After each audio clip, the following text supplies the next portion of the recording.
Anong nangyari sa unahan? Gamot. Ang gamot ko.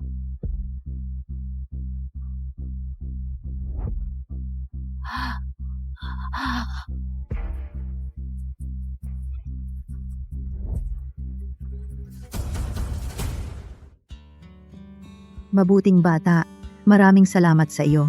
Kung hindi ka dumating sa tamang oras, ang matanda kong buhay malamang ay wala na. Ikaw ay aking tagapagligtas.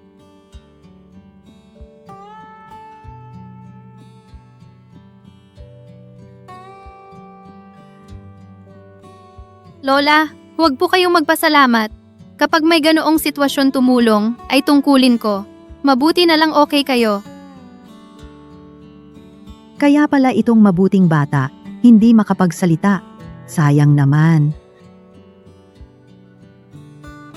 Binibini, ano ang pangalan mo? May kasintahan ka ba? May asawa ka na ba?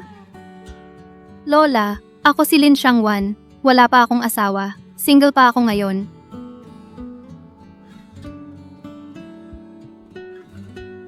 Single? Napakagaling naman. Ito'y biyaya ng tadhana. Ang pamilya namin ay nangangailangan ng manugang na babae. Lola, huwag mo akong biruin. Lola, wala akong biro sa iyo. Ang apo ko, gwapo bata pa, at may magandang kinabukasan. Ang pamilya at ugali ay pinakamabuti. Kung ikakasal sa isang mabait at matapat na tulad mo, dalaga. Dalaga, dalaga. Talagang para sa pamilya Joe ang swerte na nakuha sa ilang henerasyon.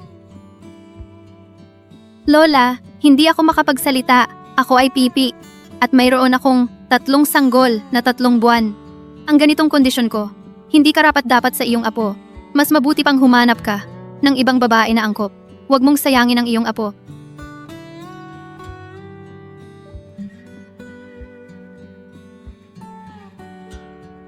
Ang 50 milyon na utang mo sa amin, bayaran mo sa loob ng 3 araw. Kung magpapaliban ka pa, huwag mong sisihin kami kung hindi ka namin pakikitunguhan ng maayos. Ano naman kung pipi, ang mabuting puso ay mas mahalaga kaysa sa lahat. Anak, kung payag ka, pakasalan ang pamilya Zoe, maging manugang na babae ko, ang utang ng iyong pamilya. Babayaran ito ni Lola ng 1 beses mula ngayon, hindi nahahayaan ang mga taong nangungutang na mang-istorbo sa iyo at mang-apisa iyo. Talaga bang hindi ka nag-iisip? Nabuntis ako ng 3? Mga anak na hindi alam ang pinagmulan? Hindi, ito ay maraming sanggol. Napakagandang swerte, ibig sabihing malusog ka, baka makatulong sa amin. Malutas ang problema ng pamilya. Zoe, sa kakaunting supling. Anak, ayaw mo rin na ang 3 bata, walang ama, mula pagkabata. Huwag nang mag-atubili. Sumama ka muna kay Lola, pauwi. Makita mo ang apo ko, at saka natin pag-usapan. Ipinapangako ko, hindi kanya pababayaan.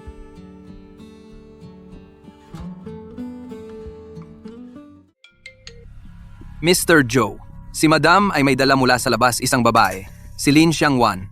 At si Miss Lin ay may malaking utang at kasalukuyang buntis. Kung sino ang ama, wala pang impormasyon. Talaga? Tingnan natin kung anong klaseng babae siya. May malaking utang, buntis pa, at nagawa pang makuha ang loob ni Lola. May kapal ng mukha siyang mangarap na pumasok, pakasalan ang pamilya Joe.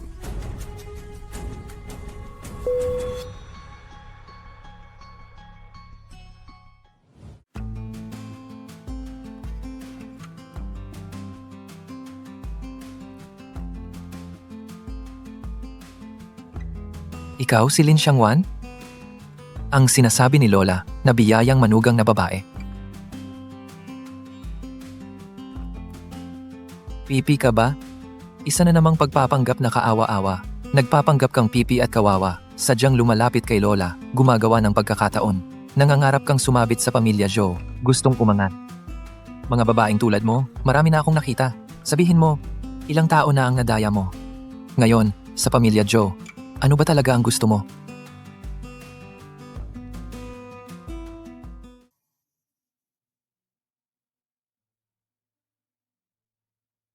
Hindi ako nagpapanggap na pipi. Talagang hindi ako makapagsalita. At hindi ko kailanman nais sumabit sa pamilya Joe. Noong nailigtas ko si Lola, talagang nagkataon lang. Wala akong masamang intensyon. Hindi ko niloloko ang sinuman.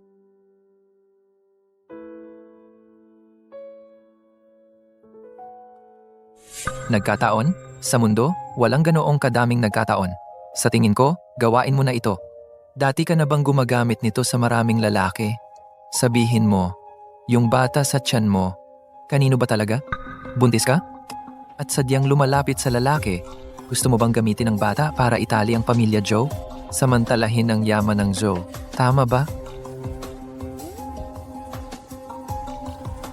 Hindi ko kailanman nais sumabit sa inyo.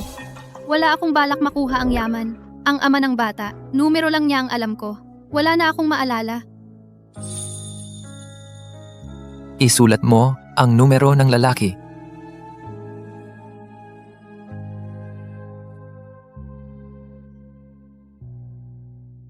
Itong numero. Minaliit kita. Ang galing ng mga plano mo. Hindi lang yon, inalam mo lahat tungkol sa akin. At naisip mo rin na madaling maawa si Lola. Sadyang ginawa mo ang pagkakataong ito para lang makapasok sa pamilya Joe bilang asawa ng panganay, tama?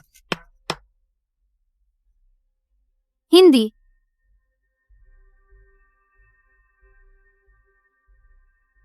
Sabi ko na nga, hindi ko sinadyang makipag-ugnayan sa inyong pamilya, Joe. At hindi rin kita inimbestigahan.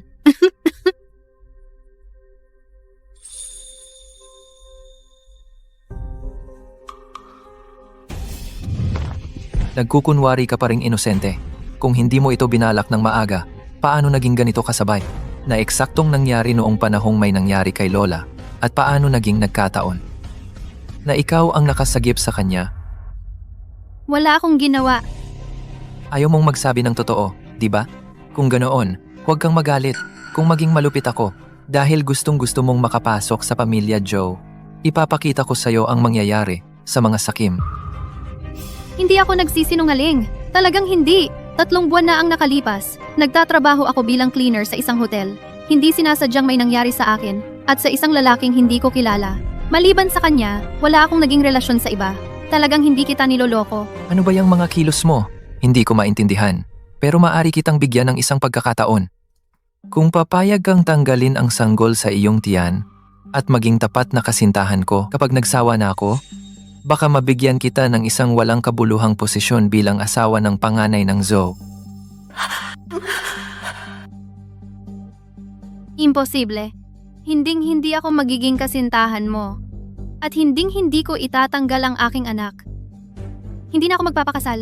Pakiusap, bitawan mo ako at hayaan mo akong umalis.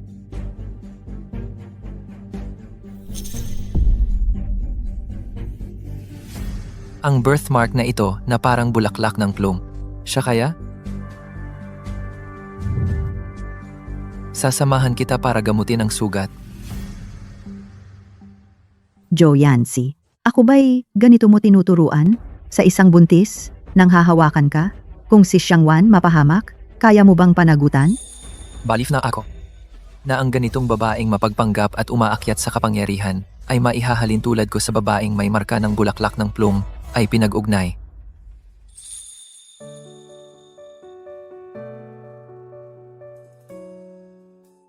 Paumanhin, Lola. Ang ating kasunduan ay kanselado na. Ayaw ko nang pakasalan ng apo ninyo. Pakiusap, paalisin ninyo ako. Gusto ko lang dalhin ang anak ko at mamuhay ng payapa. Mabuti kang bata, pasensya ka na. Si Yancy ang may sala, siya'y makulit. Umakyat ka muna sa taas, magbago ng malinis at komportableng damit, at magpahinga. Narito si Lola, siguradong ipaglalaban kita. Mula ngayon, hindi na niya dapat apihin ka. Ngayon, tinakot mo siya ng husto. Sa katwiran at sa damdamin, dapat mong pakasalan si Xiangwan. Isang babaeng may mabuting puso. Kung palampasin mo sa buong buhay mo, saan ka pa makakahanap ng pangalawa? Lola, ito ay isang pagkakamali lamang. Ano mang gusto niya, ibibigay ko. Ngunit ang pakasalan siya ay imposible. Ang asawa ko ay dapat ang babaeng minsan ko nang nakita, sa may balikat, may marka ng bulaklak ng plum. Maliban doon, walang ibang tao ang pwede. Magsisisi ka. Hinanap mo na ang buong Bincheng. Kung mahahanap mo ang babaeng iyon, matagal mo na siyang natagpuan. Sinasabi ko sa iyo, kung hindi mo pakakasalan si Xiangwan, mag-aayuno ako. Hanggat hindi ka pumayag, hindi ako kakain, hanggang sa pumayag ka.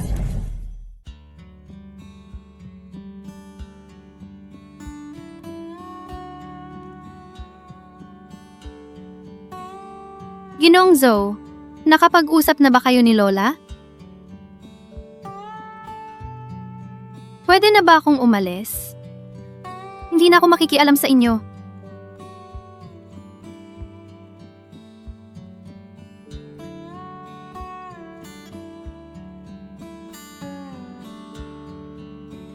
Pirmahan mo ito.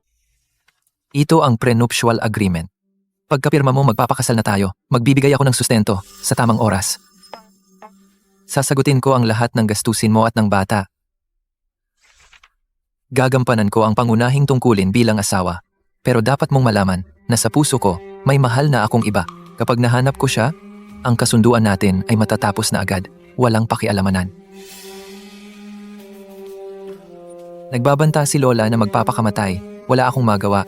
Sigurado akong hindi ka naman ganoon kasama hahayaan mong ang isang taos pusong matandang nagmamahal sa iyo ay malungkot.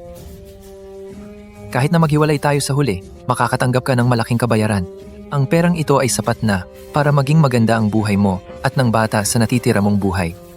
Pirmahan mo na, ang deal na ito hindi ka lugi. Hindi ako makapagsalita.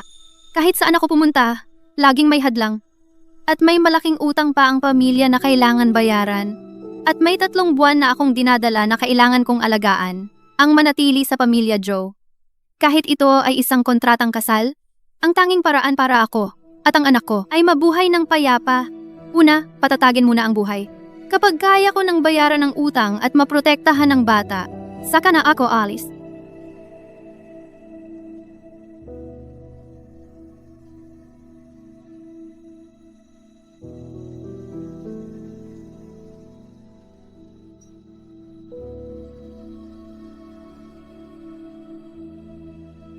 Tandaan mo, ito ay kontratang kasal lamang.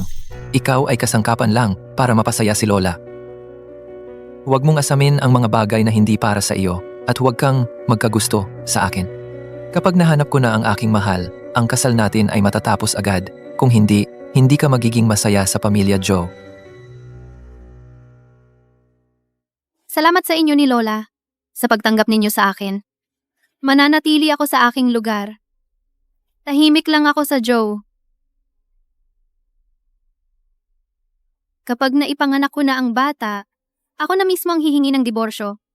Hindi na ako makikialam. Pasensya na sa inyo sa mga araw na ito.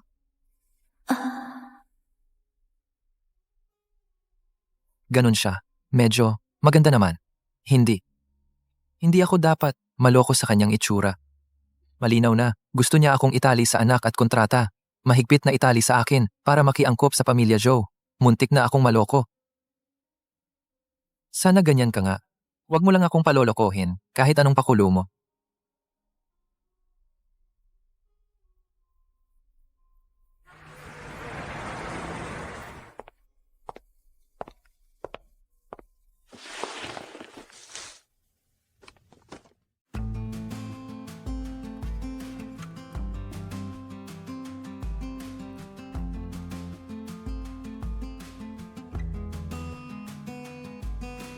Manager Wang, magandang araw po.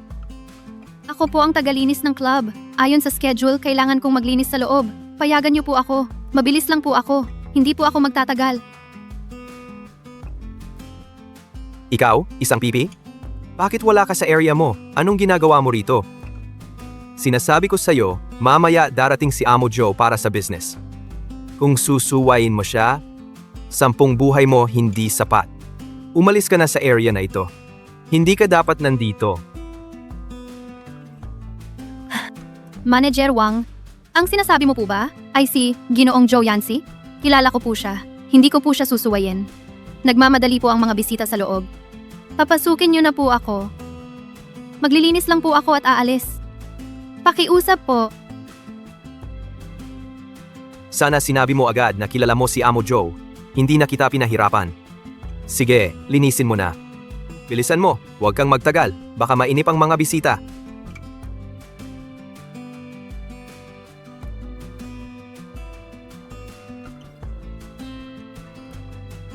Isang pipi?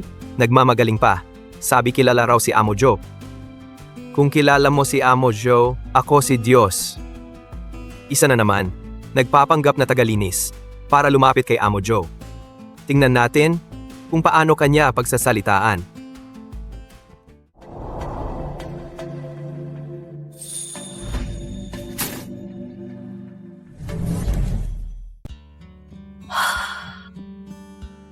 Ang init!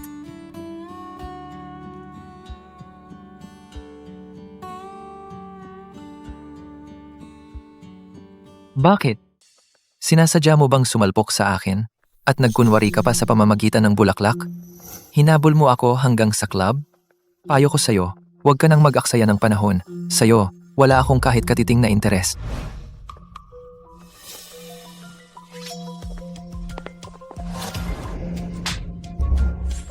Sir Joe, pasensya na talaga. Mali ang pamamahala namin. Hindi dapat namin payagan ang mga taong mababa ang uri na pumasok at mang-insulto sa inyo. Huwag kayong mag-alala. Dadalhin ko na siya ngayon palabas. Hindi ko siya hahayaang muling humarap sa inyo.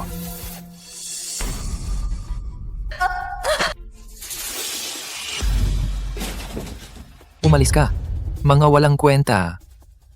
Kahit na sobrang ayaw ko at hindi ko siya gusto, siya ay asawa ko na si Zhou Yanxi sa pangalan lang. Hindi pa oras para ang mga katulad mong mababang antas para insultuhin siya. Ako? Ayaw na kitang makita.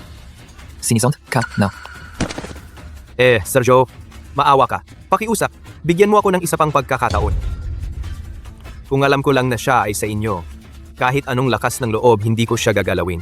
Pakiusap, bigyan mo ako ng isa pang pagkakataon. Dalhin na. Sir Joe, pakiusap, bigyan mo ako ng isa pang pagkakataon. Sir Joe. Sir Joe. Sir Joe.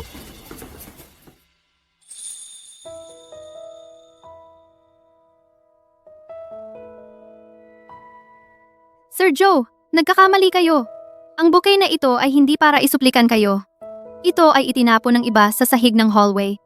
Pinulot ko ito at nais ko lang sana itapon sa basurahan. Walang ibang intensyon.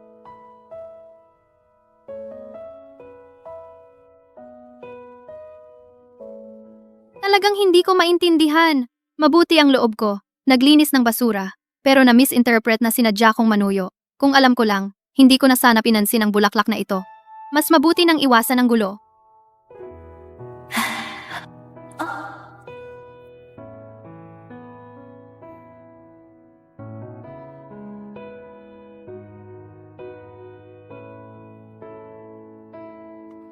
Ayon sa kasunduan natin, hindi ba dapat manatili sa pamilya Joe at mag-ingat sa pagbubuntis?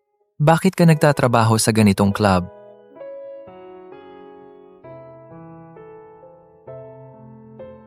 Nagtatrabaho ako dito bilang cleaner. May 2 pang kwartong hindi pa nalilinis. Kung magtatagal ako, sasabihan ako ng dating tagapamahala? Salamat sa pagtulong mo kanina.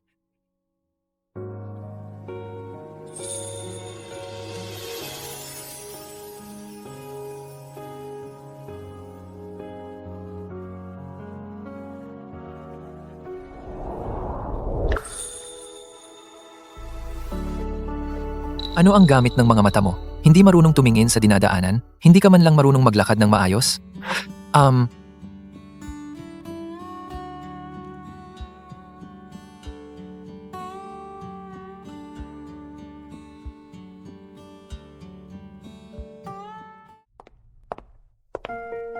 Ito na siguro ito. Mabilis kong linisin para makaalis na agad.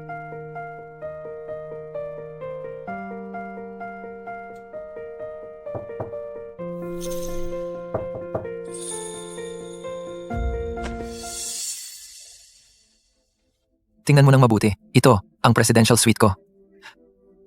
Sigurado ka bang papasok ka dito para maglinis?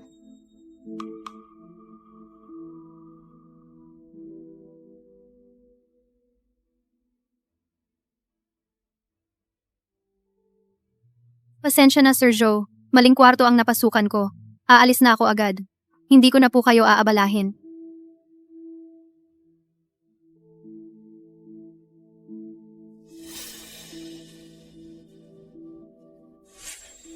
Ayaw kong maglaro ng mga tuso ng pagsipsip sa mayayaman.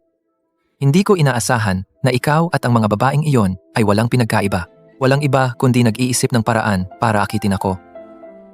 Ngayon, ikaw ay naging ang asawa sa pangalan ng pamilya, Joe. Nagkukunwari ka pa na pumunta dito para maglinis. Sa harap ko, naglalaro ka ng ganitong laro ng kunwari ayaw para akitin. May kwenta ba? Kailangan bang itapon kita sa pool para matauhan ka? Saka ka lang matututo. Hindi ka na maglalaro sa harap ko. Ano? Ang aking desisyon ay hindi mo pa sinasang-ayunan? Ako ang nag-imbita sa kanya. Ano ang hindi mo gusto? Sa akin ka humarap, tigilan mo yan dito. Ang pang-aapi sa aking manugang. Lola, hindi ko talaga siya inaapi. Nag-away lang kami ng ilang salita. Hindi ko siya ginalaw. Kasal ka na at araw-araw nasa club ka. Hindi umuuwi. Tama ba yan? Ang lalaki dapat may disiplina. Alamin ang responsibilidad. Alagaan ng mabuti ang buntis mong asawa. Buong araw wala sa bahay, walang ginagawa, wala kahit katiting na pagiging tunay na Joe. Karapat-dapat ba siyang maging asawa ng Joe? Nagpakita lang siya ng kaunting katusuhan para makuha ang iyong loob. Kaya lang, napunta sa posisyong ito. Ang nasa puso ko ay ang babaeng. Mula 3 buwan na ang nakaraan. Habang pinipilit mo akong tanggapin siya, lalo ko siyang hindi tinatanggap.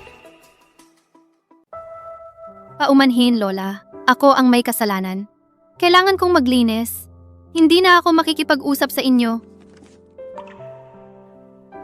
Anak ko, huwag kang mag-alala, hindi mo kasalanan. Ang mga taong nakita ni Lola ay mas marami pa sa mga daang nilakad mo. Matalas ang mata ko sa pagkatao. Ikaw ay mabuti ang puso at isang matatag na babae. Tiyak na hindi ka katulad ng mga taong gumagamit ng pandaraya para umangat. Nandito si Lola, ang asawa ng apo ko. Ikaw lang dapat.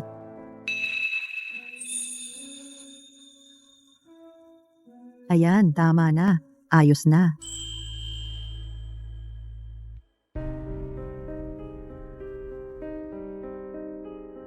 Kakalisaw ni Lola. Ganyan ka ba ka-excited na lumapit sa tabi ng kama ko? Ano, talaga bang balak mo? Samantalahin ang pagkakataon? Kumapit sa akin?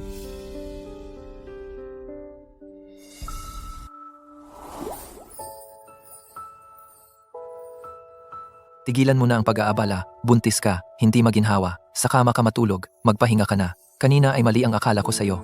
Ang trabaho mong tagalinis ay talagang mahirap. Nagmadali akong maghusga.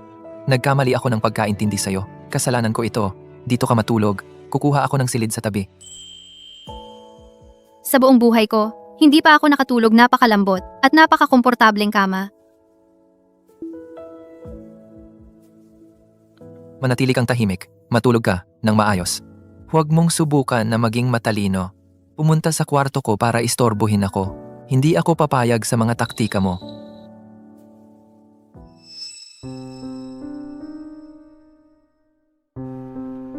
Chuchu, ang silid 308 sa harap, ay kay Amo Chow, eksklusibong presidential suite. Ngayon, Amo Chow ay sadyang pinapunta ka para tumugtog ng violin sa handaan. Ito ay isang napakagandang pagkakataon.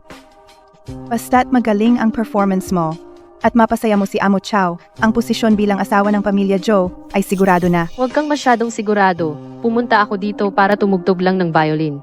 Pero pagdating sa talento at itsura, sa buong lungsod ng Bin, kaunti lang ang makakapantay sa akin. Kahit gaano kataas ang pamantayan ni Amo Chow, dapat ay makita niya ang halaga ko. Makakilala siya kung sino ang karapat-dapat sa tabi niya. Siyempre naman, maingat kitang pinalaki sa loob ng maraming taon. Ikaw ay ating lungsod ng Bin, pinakabatang violin accompanist. Napakatalino mo at napakaganda. Ang mga ordinaryong babae na iyon, hindi maihahalin tulad sa'yo. Kung palampasin ka ni Amo Chow, iyon ang pinakamalaking pagkawala.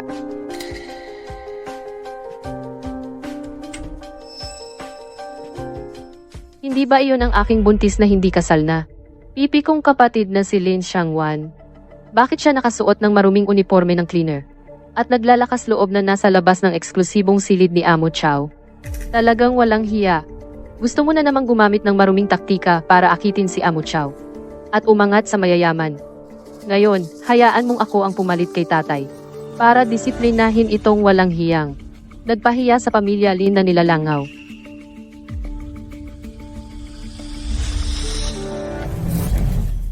Natakot ako.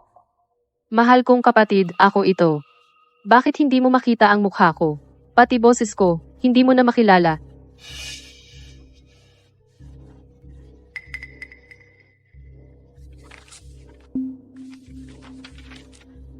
Lin Chuchu, hindi ako kapatid mo. Kung hindi dahil sa nanay mo, si Chin Huanian, na napakasama, hindi ako mapupunta sa ganitong kalagayan.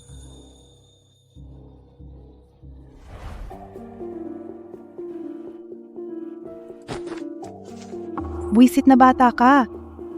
Haharangan mo pa ako? Nabankrupt ang kumpanya ng tatay mo. Sobrang dami niyang utang. Magulo lang iyan.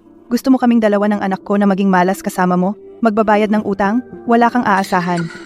Ang mga ito, sapat na para sa akin at kay Chuchu sa natitira naming buhay na walang alalahanin, mayaman at marangya. Bakit ko iiwan sa iyo ang napakaraming malas na pamilya? Tama, malas ka. Umalis ka na.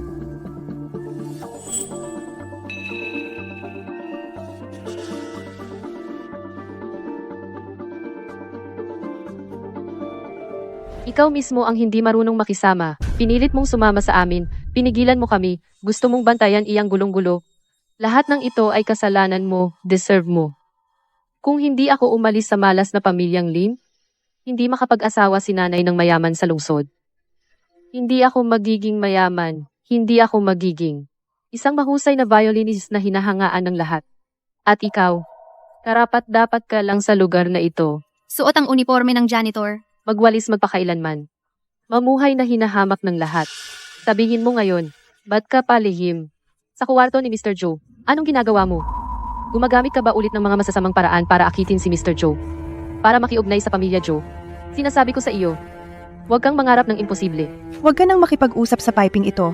Aksaya lang ng oras. Dalhin mo siya sa silid-imbakan. Bigyan mo ng magandang leksyon para malaman niya kung anong mga salita ang hindi dapat sabihin, kung anong tao ang hindi dapat galawin, kung anong posisyon ang hindi dapat pag-interesan.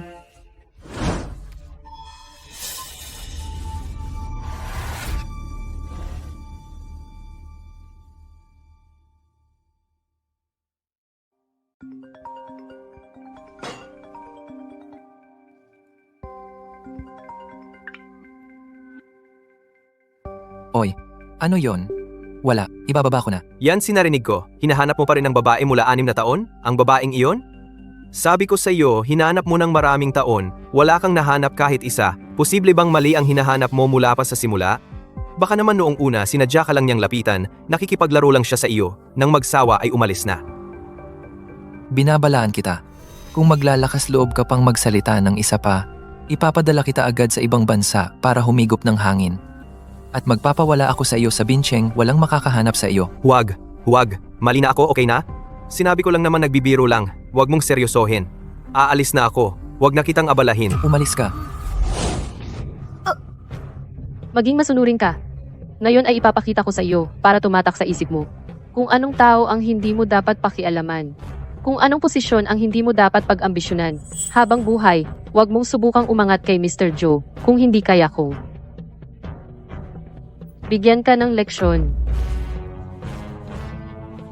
Akala mo ba sa Mr. Joe bilang janitress?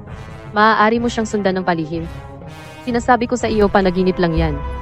Para sa isang taong kagaya ni Mr. Joe, Hindi ka bagay na buntis at hindi marunong magsalita piping janitress ang maaaring mag-isip tungkol sa kanya.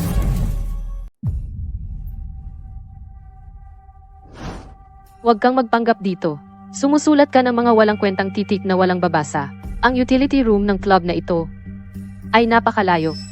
Sinasabi ko sa'yo, kahit sumigaw ka ng ubos na ang boses mo, kahit anong gawin mo, walang darating para iligtas ka.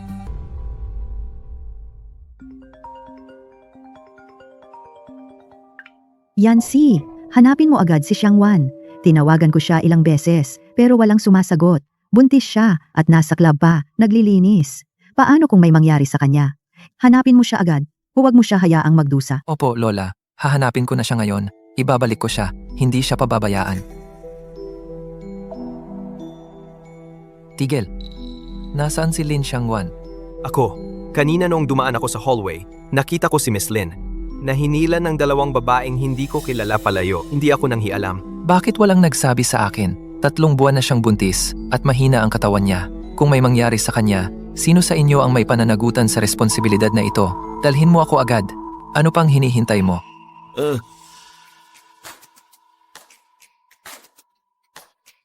Mr. Joe, dito na po. Ito ang storage room ng club. Nasa loob siguro si Miss Lin. Boses ni tagapamahalawang. Nandito rin si Joe Yanchi. Mr. Joe, bakit nandito si Mr. Joe sa napakalayong storage room? Mr. Joe, hinahanap ka ba niya? Imposible. Ikaw, isang pipi na hindi makapagsalita, paano mo makikilala si Mr. Joe, isang taong ganoon kagaling?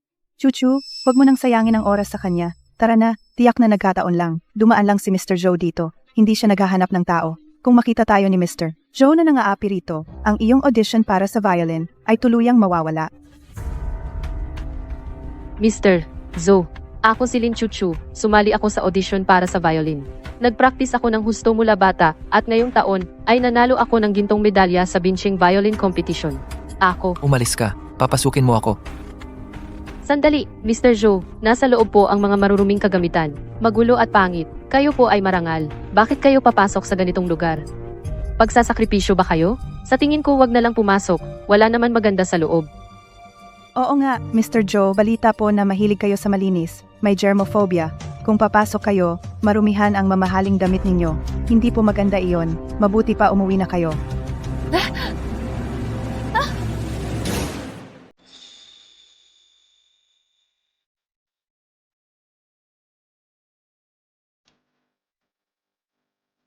Huwag kang matakot. Nandito na ako. Ang birthmark na ito. Siya nga ba? Imposible. Paano siya naging si Lin Xiangwan? Huwag kang matakot. Nandito na ako. Ito bang birthmark? Talaga bang siya? Imposible. Paano siya naging Lin Xiangwan?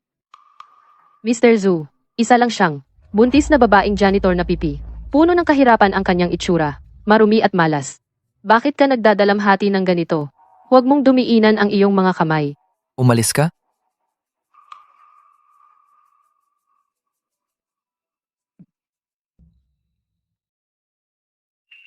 Okay lang ba ang manugang ko?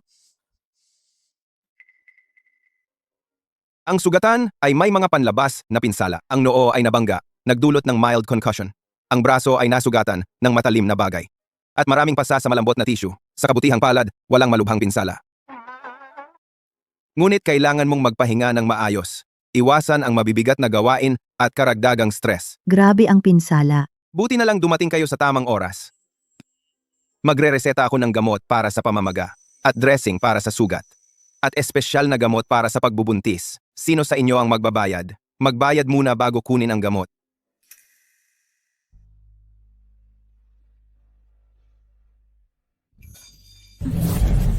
Sino sa inyo ang magbabayad? Magbayad muna bago kumuha ng gamot.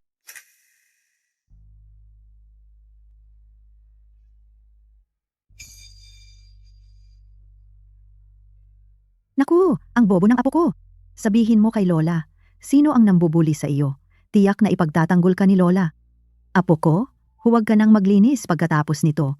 Pagod at delikado at madali ka pang mabuli. Buntis ka, napakadelikado.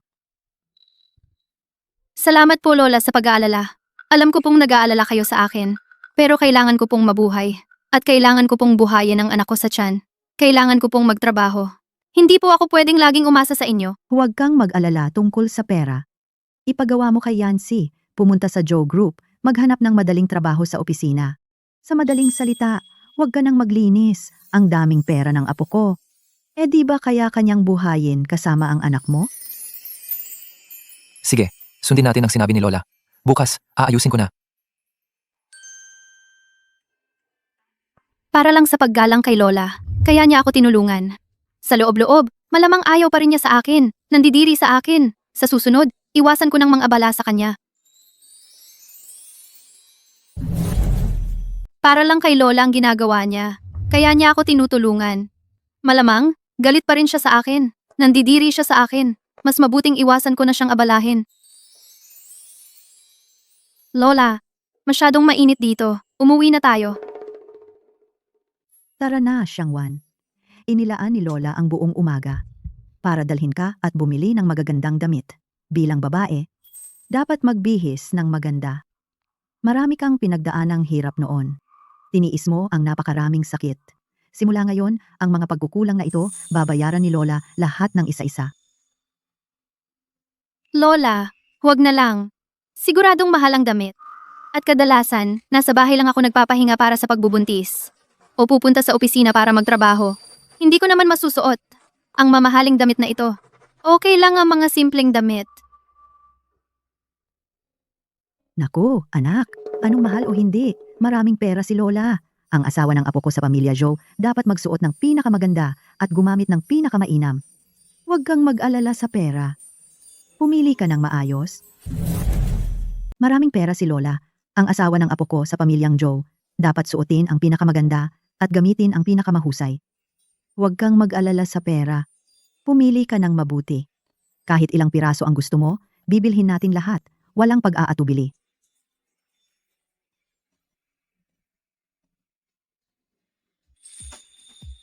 Magandang araw po.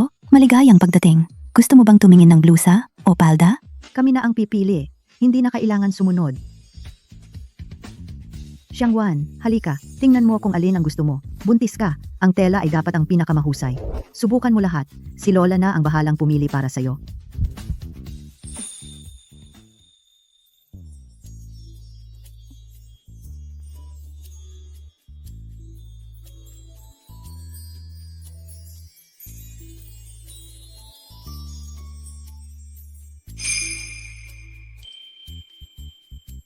Di ba? Gusto mo ito? Sa tingin ni Lola, bagay ito sa'yo. Mahinhin at marangal. Subukan mo na. Hindi ba? Gusto mo ito? Sa tingin ni Lola, bagay sa iyo. Mabait at maganda ang dating. Subukan mo na. Wala kang dapat ipag-alala sa pera. Si Lola na ang magbabayad. Hindi ba ito si Lin Xiangwan? Isang pipi. Pumunta sa ganitong mamahaling tindahan ng gown. Ano ang ginagawa mo? Baka naman para sa aircon. Tingin-tingin lang. Oo nga. Sa ganitong itsura, kahit magsuot ng mamahaling damit, wala ring silbi. Sayang lang ang pera. Sino ito? Saan galing ang kamag-anak mo? Ako ang lola niya. Dinala ko ang manugang ko para mamili ng damit. Ano ang kinalaman ninyo? Mag-ingat sa pagsasalita. Baka makagat mo ang dila mo.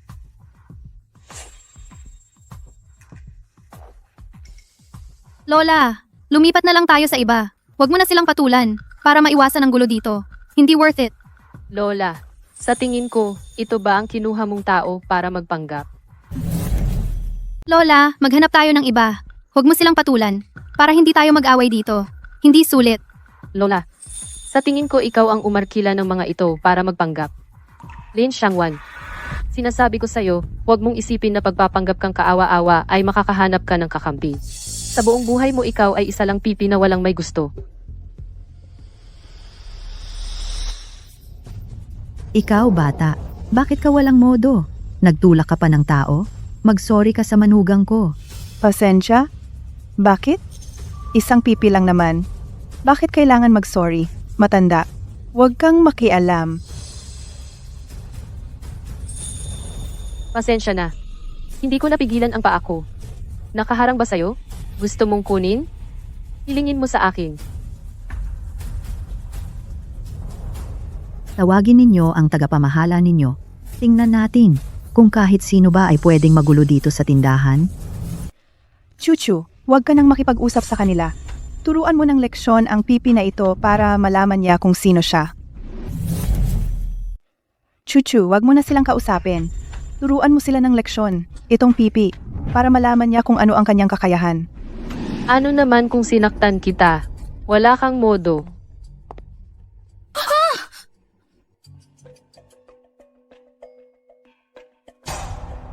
Ginoong Zhou, bakit ka nandito?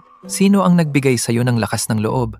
Sinong may ganang galawin ang mga tao ko? Ginoong Zhou, ito ay isang hindi pagkakaunawaan. Hindi namin alam na silang dalawa ay may kaugnayan sa'yo. Kung alam lang namin, kahit 100 ang lakas ng loob ay hindi namin gagawin. Oo nga sila ang una na sumakop sa upuan at ayaw umalis. Siya ang nanggulo kaya ako kumilos. Ginoong Zo, huwag kang magkamali ng intindi.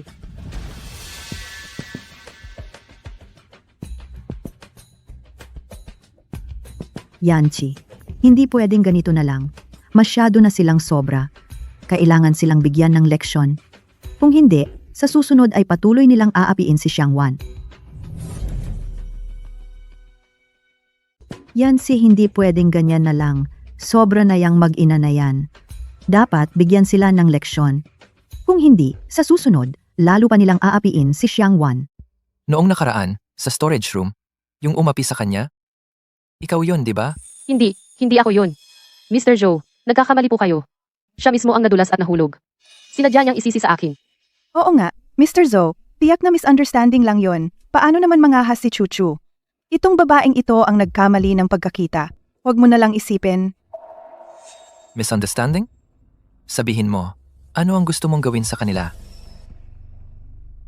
Ayokong makipag-away pa sa inyo. Ayoko ring gawing pangit ang sitwasyon. Pero huwag ninyong isipin na mahina ako at madaling apihin. Pinagbibigyan ko kayo dahil ayaw ko ng gulo. Hindi dahil natatakot ako sa inyo. Kung sa susunod ay mangahas kayong mambastos sa lola, hindi na ako magdadalawang isip na maghiganti.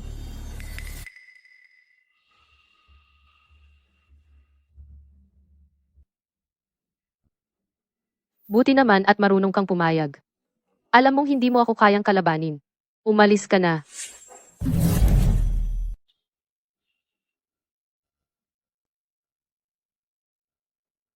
Buti naman at marunong kang umiwas. Alam mong hindi mo ako kaya. Umalis ka na dito. Nandito ako, walang mang-aapi sa'yo. Umalis ka ng ganyan na lang, tumigil ka. Hindi pa kita pinayagang umalis. Ginoong Zo, may kailangan pa po ba kayo? Bayad. Anong bayad? Pambayad sa emosyonal na pinsala ni Lin Xiangwan.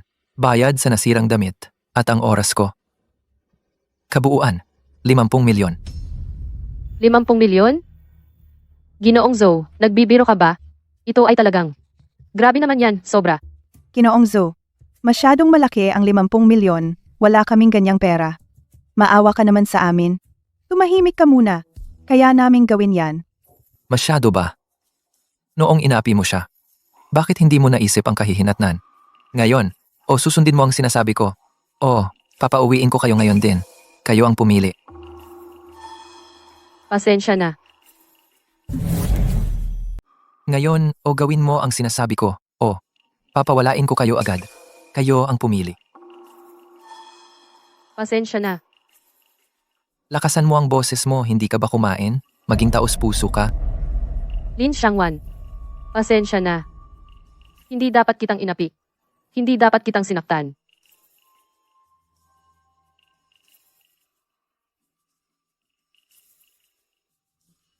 Bantayan mo sila habang naglilipat. Pagdating ng pera, palayasin sila.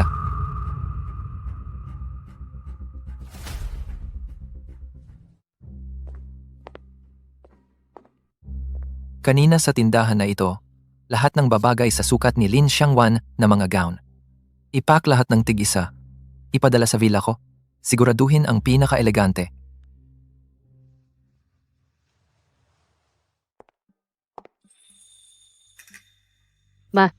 Ngayong ganito na, bakit ka tumatawa?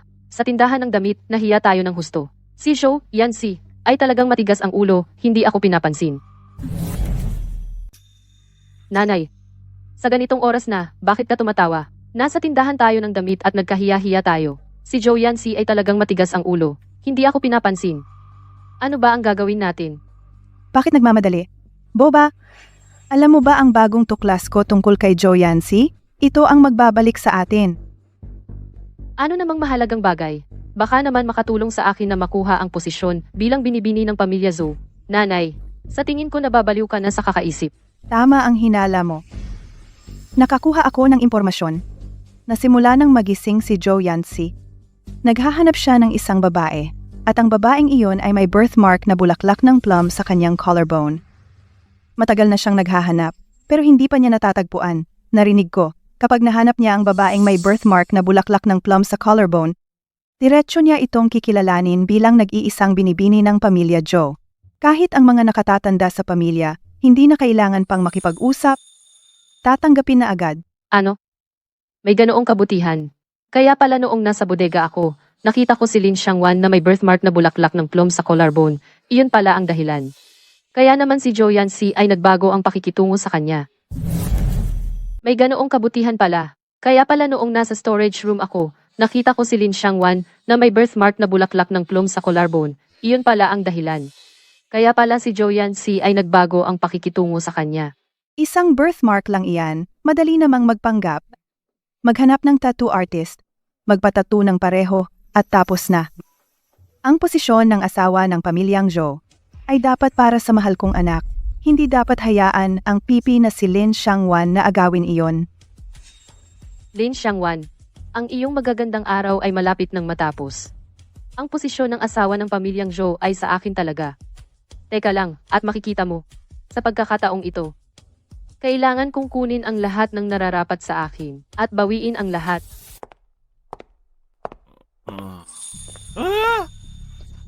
Hindi ba ikaw iyong tagapaglinis? Ang janitor? Ang suot mo ay parang pulubi? Pero may kahali-hali ng mukha ka pala.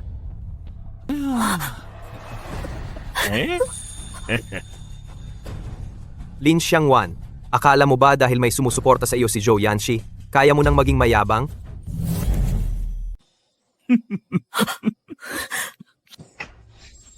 Buhay mo ba? Lalaban ka sa akin? Kahit sino ka man ngayon, papatayin ko siya ngayon. Subukan mong lumapit. Nakatayo ako dito ngayon. Titingnan ko kung maglalakas loob kang sumalpok sa akin.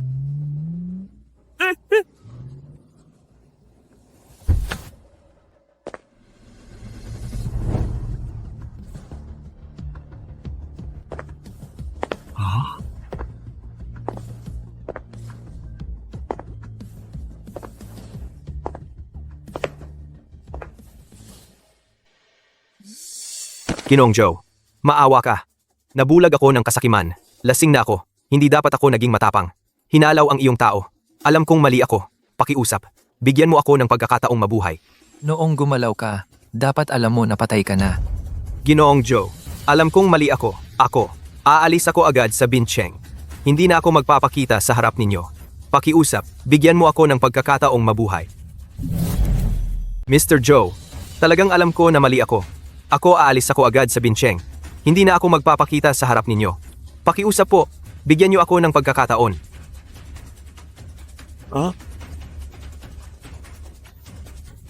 Turuan mo siya ng leksyon at ipadala sa ibang bansa para magmina ng karbon.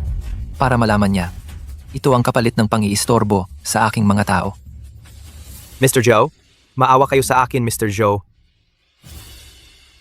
Xiangwan, huwag kang matakot. Nandito ako para bantayan ka. Mula ngayon, wala nang maglalakas loob na gambalain ka.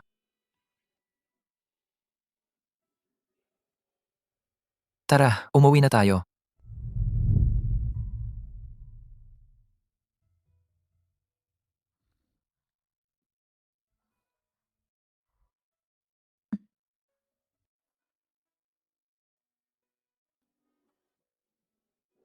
Mas mabuti na ba ang pakiramdam mo? Nahihilo ka pa ba?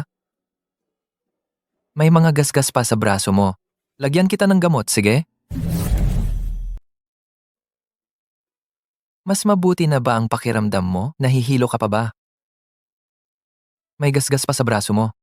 Lagyan ko ng gamot. Okay lang ba?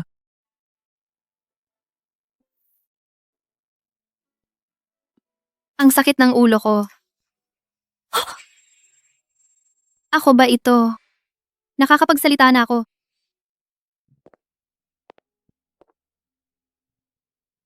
Ang sama ng kutis mo. Bakit? Saan ang sakit? Masakit pa ba? Hindi pwede. Ang paggaling ko sa pagsasalita, dapat itago at huwag sabihin kahit kanino. Kahit kay Zhou Yanxi, kailangan kong magkunwari na parang wala lang. Zhou Yanxi. Gusto kong makita si Zhou Yanxi. Umalis kayo sa daan. Kung maantala ang mahalagang bagay sa buhay namin, kaya ba ninyong bayaran? Paumanhin, Miss Lin. Nagbigay ng espesyal na utos si Mr. Joe. Siya ay kasalukuyang nag-aalaga kay Miss Lin.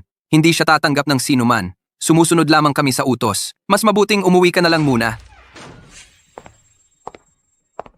Labas. Mr. Joe, ang dala ko ay napakahalaga. Kung itataboy mo ako, tiyak na magsisisi ka. Lumabas ka. Mr. Zhou, ang dala ko ay napakahalaga. Kung itataboy mo ako, tiyak na magsisisi ka. Ayaw kong makita. Mawala ka na sa aking paningin ngayon din. Ayaw kong ulitin. Zhou Yanxi. Mr. Zhou, huwag kang magmadali sa paghusga. Pagkatapos mong tingnan, sigurado ako. Gusto mo lang na ako ay manatili. Dahil, ako lang ang makakaya na manatili sa iyong tabi. Huwag ka nang magpakahiya dito. Ang ganitong mababang mga gawain, marami na akong nakita. Kung hindi ka aalis, huwag kang magalit kung hindi ako maging magalang. Tingnan mo lang, isang tingin lang. Lumabas. Ikaw? Ikaw? Ano itong marka na ito? Mr. Zhou, ako lang ang may markang bulaklak ng plume sa collarbone. Ang iniisip mo gabi-gabi, ang taong hinahanap mo ng matagal, hindi iba. Ito ay ako. Ako lang may birthmark na plum blossom sa collarbone ko. Ang araw-araw mong iniisip. Ang taong hinahanap mo ng matagal, hindi iba. Ako talaga iyon. Paano naman? Paano siya magkakaroon ng kaparehong plum blossom birthmark at pareho sa collarbone? Maaring, siya pala si Zhou Yanxi ang tunay na hinahanap. Ayaw mo ba talaga akong kausapin? Ni isang paliwanag ayaw mong ibigay sa akin? Lahat ba ng nangyari sa atin sa puso mo hindi kailanman naging mahalaga? Mr. Zhou, ang araw-araw mong iniisip hinahanap ng matagal. Ngayon nakatayo ako sa harap mo. Dapat mong tuparin ang kasunduan at gawin ang iyong pangako. Pakasalan mo na ako.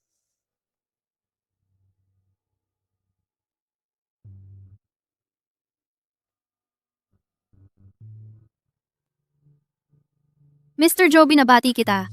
Nahanap mo na ang taong labis mong hinahanap. Dahil tuparin niya ang kasunduan sa kasal, dapat alam ko ang aking lugar. Mr. Zhou, binabati kita. Natagpuan mo na ang taong hinahanap-hanap mo. Dahil tutuparin niya ang kasunduan, dapat ko nang malaman ang aking lugar. Kung hindi, mas maiinis lang siya sa akin. Nakikita niyang ako ay makikipagkasal sa iba, kaya niya ring gawin iyon, tanggapin, ng mahinahon at magbigay ng pagbati.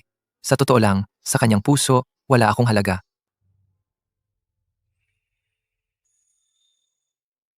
Miss Lin, huwag kang mag-alala. Pakakasalan kita. Dahil natagpuan na ang tao, ang kasunduang sinabi ko ay mananatiling may bisa. Mr. Zhou, talaga pong pakakasalan ninyo ako. Uuwi na ako ngayon at maghahanda para sa kasal. Aantayin ko na lang ang formal na handog ng pamilya Zhou na darating sa bahay.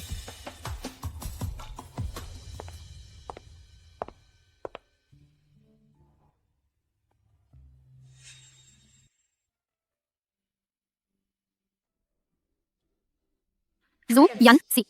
Mula ngayon, wala na tayong utang sa isa't isa. Sana ay panatilihin mo ang iyong dignidad at lumayo sa akin. Zhou Yanxi. Simula ngayon, wala na tayong utang sa isa't isa. Sana ay mag-ingat ka. Lumayo ka sa akin.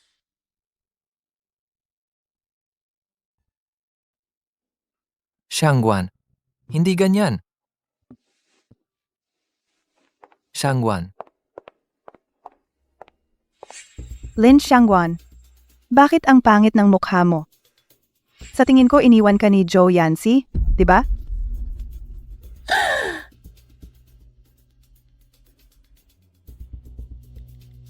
Ano ba talaga ang gusto mong gawin?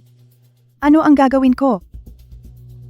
Kapag nakita kitang nahihirapan, tuwang-tuwa ako.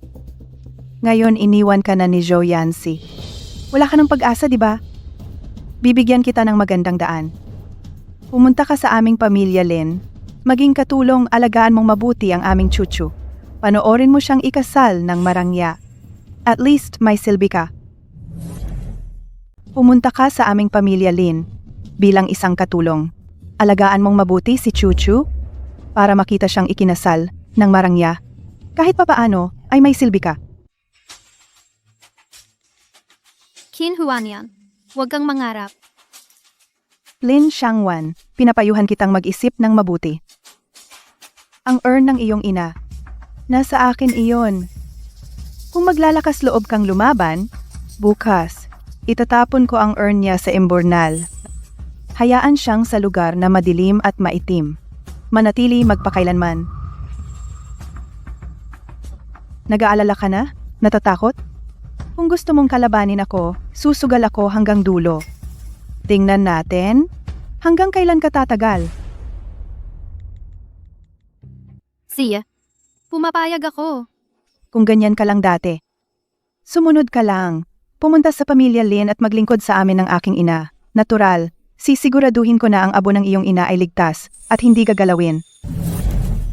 Sumunod ka na lang. Pumunta ka sa pamilya Lin para maglingkod sa amin ng aking ina. Natural, sisiguraduhin ko. Ang abo ng iyong ina ay mananatiling ligtas. Kung hindi, ang aking mga paraan alam mo.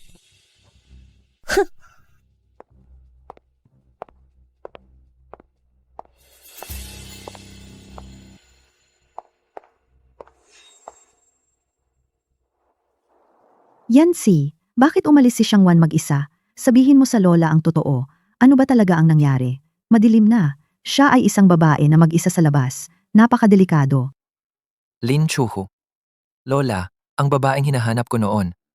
Parang si Lin Chuchu. Ano? Si Lin Chuhu? Tiyak na hindi ko tatanggapin ang kasunduang ito. Ang itinuturing kong magiging asawa ng apo ko si Xiangwan lang. Wala akong pakialam. Kung may birthmark ba siyang bulaklak ng plum. Pero, mukhang mayroon din si Lin Xiangwan. Ano? May iba pa bang lihim? Kailangan mong ipaliwanag sa akin ngayon. Parang mayroon din si Lin Xiangwan. Ano? Ano pa ba ang nakatagong dahilan? Kailangan mong sabihin sa akin ngayon ng malinaw. Lin Xiangwan, sa buto ng balikat? Mayroon din siyang marka ng bulaklak ng plum, kahit na malabo, ngunit sa bawat pagkakataon, nakikita ko lang ang isang bahagi. Hindi ko talaga makumpirma. Totoo ba ang sinasabi mo? Si Xiangwan din pala ay mayroon? Bakit ka nakatayo lang diyan? Magpadala ka agad ng tao. Hanapin mo siya at ibalik sa akin. Ang gabi na. Baka may mangyaring aksidente sa labas. Hindi kita papatawarin. Pero, nakikita ko naman. Sa kanyang puso, wala ako. Yancy, nalilito ka. Pwede bang sisihin ang aking manugang? Noong una, paulit-ulit mo siyang pinalamig ang loob. Marami siyang tiniis na hirap. Kahit ang pinaka-pinagkakatiwalaan niya ay pinagbibintangan siya. Sino ba ang magbubukas ng puso sa iyo? Jo Yanchi, sinasabi ko sa iyo, ngayon, kailangan mong si Xiangwan ay hanapin at ibalik sa akin. Kung ang aking manugang na babae ay magkaroon ng kahit kaunting problema, hindi na kita ituturing na apo. Iniiwan ko ang aking salita. Ngayon, kailangan mong hanapin si Xiangwan at ibalik siya sa akin. Kung ang asawa ng aking apo ay magkaroon ng anumang mali, hindi na kita ituturing na apo. Gamitin ang lahat ng aking kapangyarihan. Ngayon, hanapin agad ang aking asawa. Kahit anong sakripisyo ang kailangan.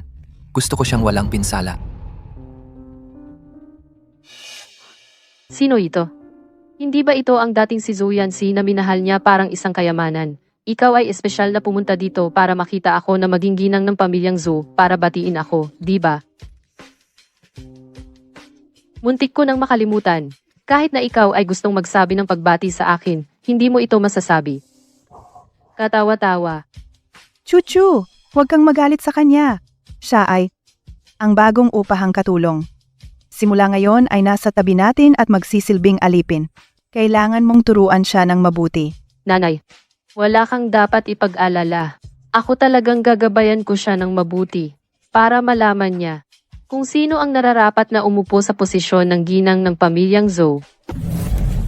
Kailangan talaga siyang gabayan ng maayos para maging malinaw sa kanya.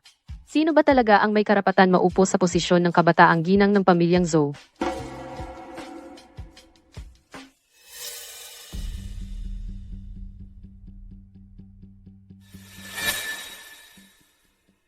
Lin Xiangwan, matagal ka nang nakatira sa pamilyang Zhou.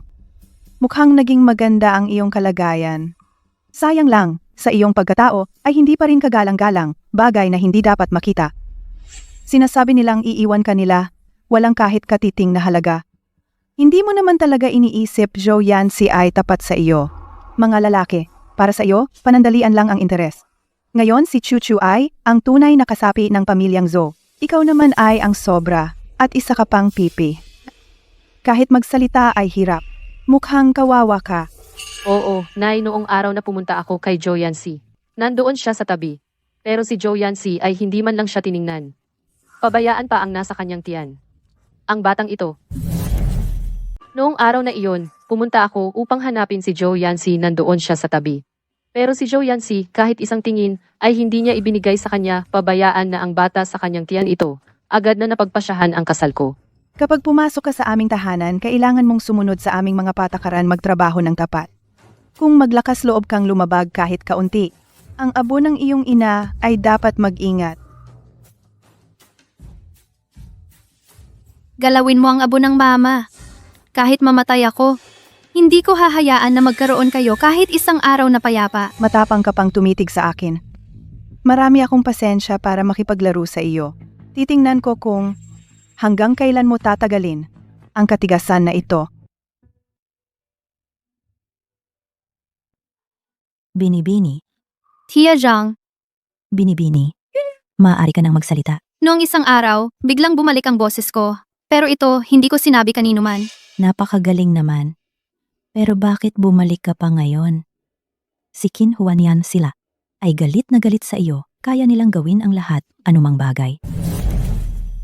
Pero, bakit ka sa ganitong oras bumalik? Qin Huan yan sila. Galit na galit sa iyo. Sila ay kayang gawin ang lahat. Kinhuan yan at Lin Chuchu. Gamit ang abo ng nanay ko, binanta akong bumalik at maging katulong. Wala akong pagpipilian. Qin Huan yan. Sobrang sama nila. At mababa. Ginamit pa ang abo ng nanay mo para takutin kayo. Huwag po kayong mag-alala, miss. Kapag may pagkakataon, palihim kong hahanaping tiyak na ang abo ng inyong nanay ay mahahanap ko at ibibigay sa inyo. Salamat po, Jiang Yi. Miss, ito po ay mula sa inyong nanay na iniwan niya para sa inyo. Bago siya umalis, mahigpit niyang sinabi na ako mismo ang magbigay sa inyo. Sa wakas, natupad na. Ito po ang kwintas ng nanay ko. Lin Xiangwan, itong malditang babae, saan ka nagtago? Mukhang gusto mo lang umiiwas sa trabaho. Si Lin Xiangwan, napakasama ng ugali. Saan siya nagtago? Sa tingin ko, gusto mo lang magpalusot. Ikaw, walang kwenta. Kahit kumuha ng bagay, nagtagal ka ng ganyan. Tama na, sabi ni Chuchu. Marumi ang scarf. Bakit hindi ka pa lumabas? Linisin mo iyon para sa kanya.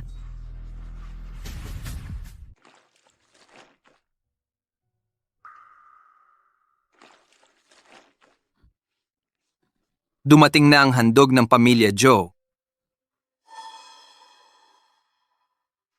Halika rito, nang walang utos ko, huwag kang lalabas.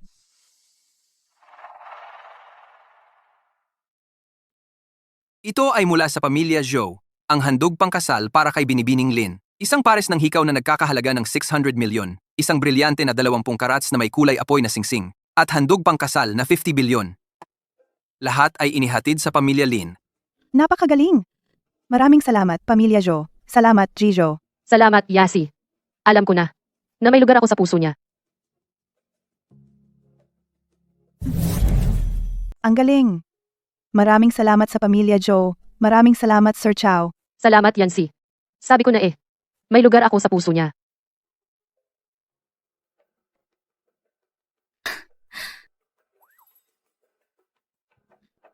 Ang dami naman. Ang bigay kasal ng pamilya Joe. Talagang katulad ng sabi-sabi, napakagarbo. Kailan ba si Yancy makikita ako? Darating na si Sir Chow. Kanina ay may hinahanap. Ano? Sino ang hinahanap? Baka naman, hinahanap si Lin Xiangwan. Buti na lang. Nakulong ko na siya kanina pa. Joe Yancy, kahit gaano siya kagaling, hinding-hindi niya magagawa sa tagong lugar na iyon mahanap siya. Dumating na si Sir Chow! Kinhuan yan. Napakasama mo.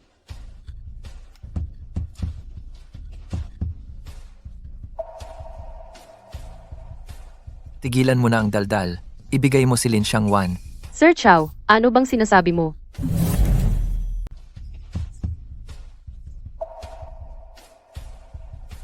Tigilan mo na ang walang kwentang usapan. Ibigay mo si Lin Xiangwan. Ano bang sinasabi mo, Ginong Su? Si Lin Xiangwan ay matagal nang umalis na dito. Wala talaga siya dito. Kami. Talagang hindi namin alam. Nasaan siya? Tawagin ang mga tauhan. Ang villa na ito hanapin ng lubusan. Ngayon kailangan mahanap siya. Opo.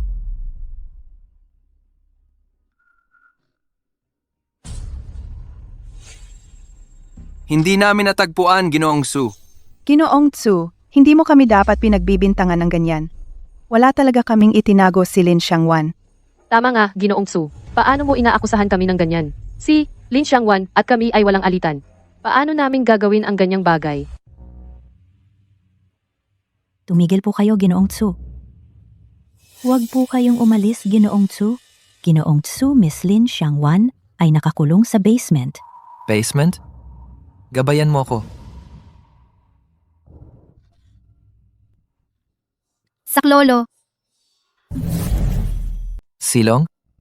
Sundan mo ako. tulong. Sino ang makakatulong sa akin? Ang sakit. Ngayong araw, mamamatay na ba ako dito sa silong? Nanay. Yung taong magpoprotekta sa akin, mukhang hindi ko na siya mahihintay. Xiangguan. Gumising ka. Huwag kang matulog. Ang sakit! Xiangguan, kaya mo nang magsalita. Joe Yancy, iligtas mo ako. Dadalhin kita sa ospital ngayon din.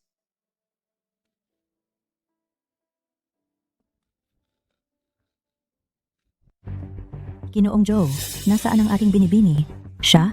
Okay ba siya? Kakapunta lang para gamutin ang sugat. Na-impeksyon ang sugat. Ang hirap ng buhay ng ating binibini. Hindi ninyo alam. Simula nang siya ay pinalayas ng mag-ina mula sa bahay. Gaano kahirap ang kanyang buhay. Hindi ninyo alam, simula nang siya ay pinalayas ng mag-inang iyon mula nang palayasin siya. Gaano kahirap ang kanyang buhay. Siya lang mag-isa, 3 trabaho ang kanyang pinasukan. Sa araw naglinis siya sa iba. Sa gabi nagkasera sa supermarket. Kapag may libre siyang oras, nagpapamahagi pa siya ng flyers. Nagtipid siya para bayaran ang mga utang ng kanyang ama.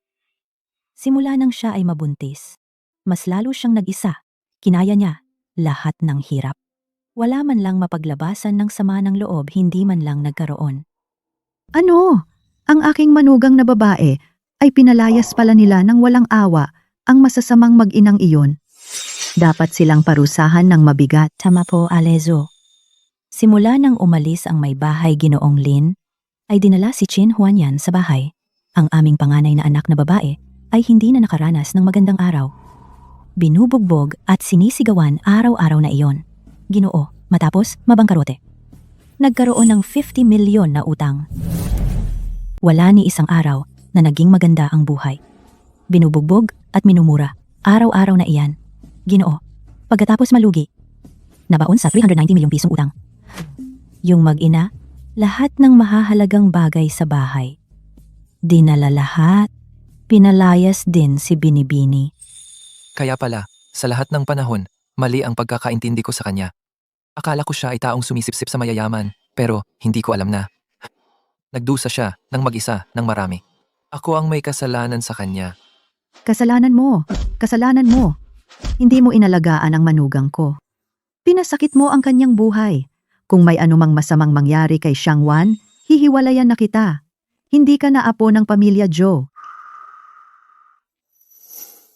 Pagpalain ng langit, sana pagpalain mo ang manugang ko na maging ligtas at maayos.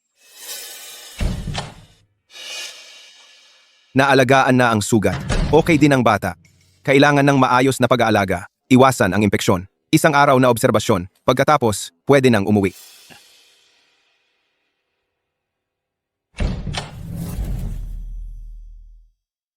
Alagaan mo ang sarili mo pagkatapos. Iwasan lang ang impeksyon. Isang araw lang sa obserbasyon, pwede ka nang lumabas.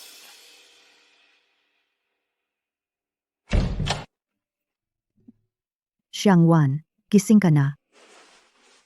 Masakit pa ba ang sugat? Wala namang malubha sa iyo. kailangan mong magpahinga ng mabuti. Lola, nasaan si Tita Jang? Okay lang ba siya? Okay lang si Tita Zhang. Umuwi siya para magluto ng sabaw na pampalakas para sa iyo. Pinabigay niya sa akin. Naibigay ito sa iyo. Ito ang abo ng nanay mo. Nahanap niya ito sa likod bahay. Nanay.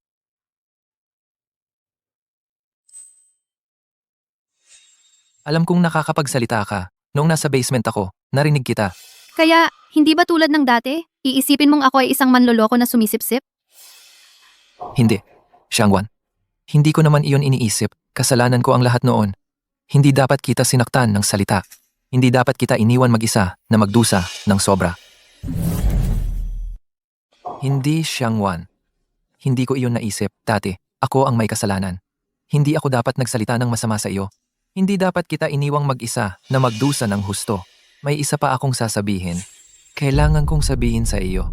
3 buwan na ang nakalipas. Sa hotel, nag-iwan ako sa iyo ng numero ng telepono.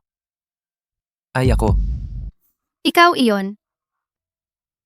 Pero noong panahong iyon, tinawagan ko ang numerong iyon ng maraming beses. Walang sumasagot. Xiangwan, pagkatapos lumabas ng hotel, naaksidente ako ng malubha. Nakahiga ako ng 3 buwan. Muntik na akong maging halaman. Pagkatapos, lumabas ng ospital. Wala akong maalala. Malabo kong naaalala. Ang plum blossom birthmark sa iyong collarbone. Nang maglaon, hinanap ko ang lahat ng records ng hotel. Wala akong nakitang anumang ebidensya hanggang sa makilala kita. Nakita ko ang iyong collarbone, may isang plum blossom birthmark. Noong panahong iyon, akala ko sinadya mong pekein. Ngayon, kung iisipin ko, ako talaga ay isang gago. Na ako mismo ang naghahanap ng matagal ng taong hinahanap ko ng ganito katagal ay itinulak ng sarili kong kamay. Sadyang nagkunwari ka. Ngayon, naiisip ko, ang gago ko talaga. Na ako mismo ay naghanap ng matagal sa taong hinanap ko, nang matagal ay itinulak palayo, Xiangwan.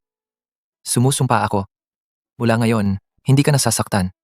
Poprotektahan kita. Protektahan ang ating anak.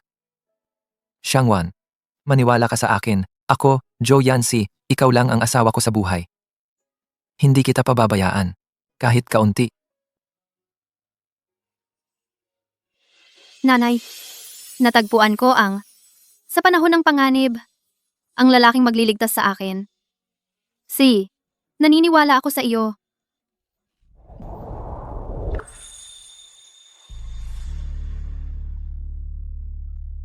Xiangwan, magpahinga ka ng mabuti. Kami ni Lola ay bibili para sa iyo ng mga sangkap na pampalakas. Ipagluluto ka ni Tita Zhang. Oo. Manatili kang nakahiga. Babalik kami agad.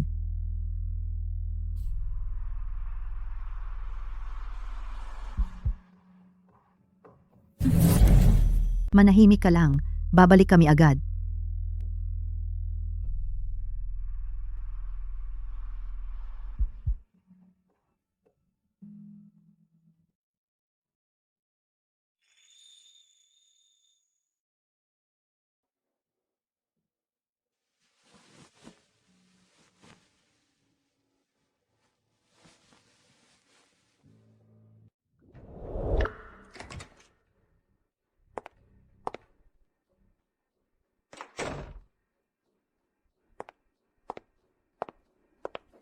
Lin Xiangwan. Ang galing mo talaga. Nagpapakaawa ka. Niloko mo si Zhou Yanxi. At ang nanay ko ipinadala sa ibang bansa. Sinira mo ang buong pamilya namin.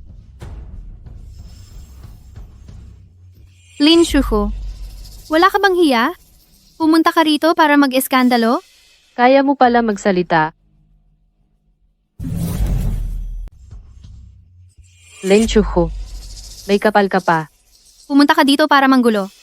Kaya mo palang magsalita. Alam mong kaya mong magsalita. At nagkunwari kang pipi, niloko mo ang lahat.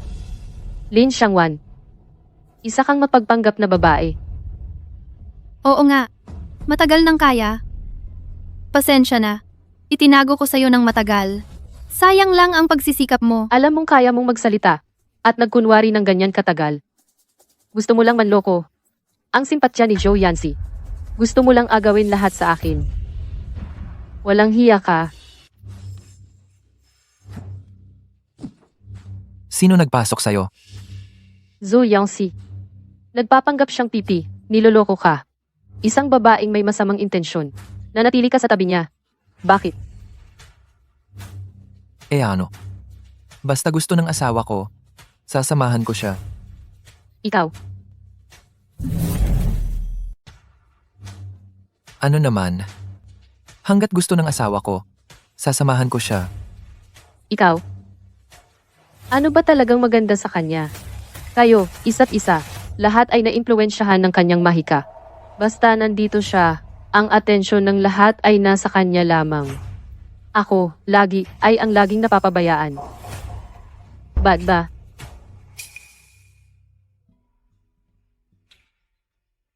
Anong gusto mong gawin sa kanya? Susundin ko ang sasabihin mo.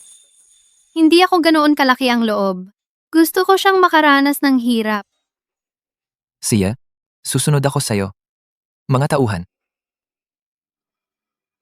Pakawalan mo ako. Zhou Yanxi, Lin Xiangwan. Hindi mo to pwedeng gawin sa akin. No, Dalhin na. pakawalan mo ako.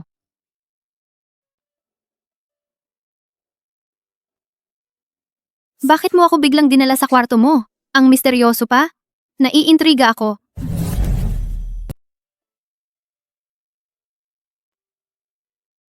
Bakit mo ako biglang dinala sa kwarto mo? Ang misteryoso mo pa. Napapaisip tuloy ako. Naalala mo pa ba noong tayo pumirma ng prenuptial agreement? Oo naman. Anong meron? Gusto ko itong i-void. Evoid? May ginagawa ba akong mali? O nagdudulot ba ako ng problema? Hindi. Dahil sa'yo. Gusto ko lang talaga itong i-void. Ayaw ko nang gumamit ng malamig na kontrata para ibilang tayo. Gusto kitang bigyan ng isang magarang kasal. Hindi dahil sa obligasyon, hindi para kay Lola, kundi si Zhou Yanqi, ang taos pusong gustong pakasalan si Lin Xiangwan. Sa buong buhay ko, poprotektahan kita. Anong meron? Ayaw mo ba?